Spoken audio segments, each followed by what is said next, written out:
देखरेख के अभाव में लाखों रुपए की लागत से तैयार की गई व्यायामशालाओं की क्षेत्र के कई गांवों में स्थिति दयनीय हुई है।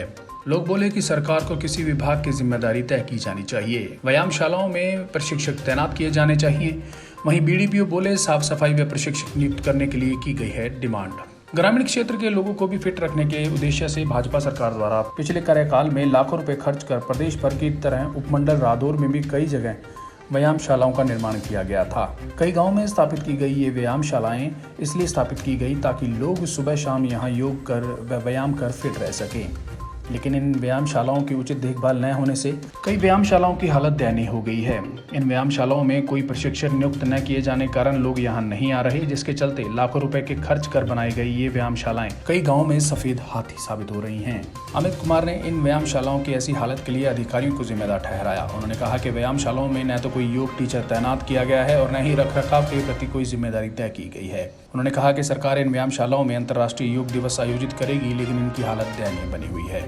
वहीं इस बारे में खंड विकास एवं पंचायत अधिकारी कमर भान नरवाल से बात की गई तो उन्होंने बताया कि रादौर ब्लॉक में 8 व्यायामशालाएं बनाई गई हैं और 4 निर्माणाधीन हैं, जिनका 30 जून तक निर्माण करवा दिया जाएगा। उन्होंने बताया कि अंतर्राष्ट्रीय योग दिवस को लेकर 18 से 3 दिवसीय प्रशिक्षण शिविर का आयोजन किया जाएगा। जहां तक हालत की बात है, जल्द ही इनकी साफ सफाई करवा दी जाएगी। उन्होंने कहा कि यहाँ प्रशिक्षण की नियुक्ति के लिए आयुष विभाग को पत्र लिखा गया है। ऐसा है, 18 तारीख से लेकर 21 तारीख तक योगा का प्रशिक्षण चलेगा। उसके लिए हम सभी व्यायामशालाओं को पहले भी हमने काफ़ी रख रखाव ठीक रखे। जो सी भी हमारी 3-4 में थोड़ा सा ज़्यादा है, उनको हम जल्दी ही सफाई करवा देंगे और योगा दिवस को पूरे दिल से मनाएंगे। ऐसा हमने डिमांड की है आयुष विभाग से भी हर एक ब्लॉक में एक योगा प्रशिक्षण को उपलब्ध कराएं, जो वो 17 तारीख को हमें दे रहे हैं। उसके बाद पतंजलि योगा पीठ से की तरफ से हर एक व्यायामशाला में एक प्रशिक्षक भेज दिया जाएगा। ऐसा है, ये सब पंचायत फंड से ही करना है, अलग से कोई धन की व्यवस्था नहीं है। ठीक है। हाँ। तो पंचायतें अभी जैसे है नहीं, पंचायतें नहीं, अभी हम करवाएंगे क्योंकि मैं प्रशासक नियुक्त हूँ।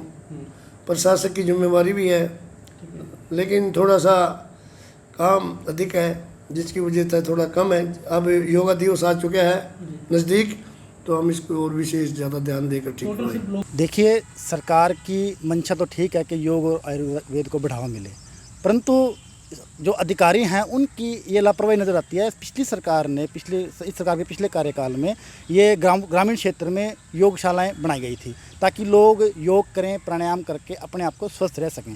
उस पर लाखों करोड़ रुपए भी खर्च किए गए सारे हरियाणा के अंदर। पर मैं तो इसमें अधिकारियों की लापरवाही कहूँगा कि अधिकारियों की लापरवाही की वजह से ये कि सारे जो लाखों करोड़ रुपए हैं वो बिल्कुल बेकार हुए पड़े। इनमें कोई भी योग प्रशिक्षक नहीं है, योग जो टीचर हैं उनकी नियुक्ति नहीं है, तो इसलिए इनमें लोग अब इनका देखो क्या हाल हो रहा है। योगशालाओं का देख लो कितना बुरा हाल होया पड़ा। ये सारा अधिकारियों की लापरवाही है। और अब अंतर्राष्ट्रीय योग दिवस आ गया 21 जून का, तो अब सरकार ने आदेश कर दिया कि इन योगशालाओं में ये अंतर्राष्ट्रीय योग दिवस मनाया जाएगा। अब इनकी हालत ये हुई पड़ी में क्या अंतर्राष्ट्रीय योग दिवस मनाया जाएगा, कैसे मनाया जाएगा। अब सरकार ने तो आदेश जारी कर दिया, परंतु जो है ना उसको लागू करना तो प्रशासन के अधिकारियों का काम है। अब इसके लिए तो सीधे प्रशासन के अधिकारी ही जिम्मेदार हैं।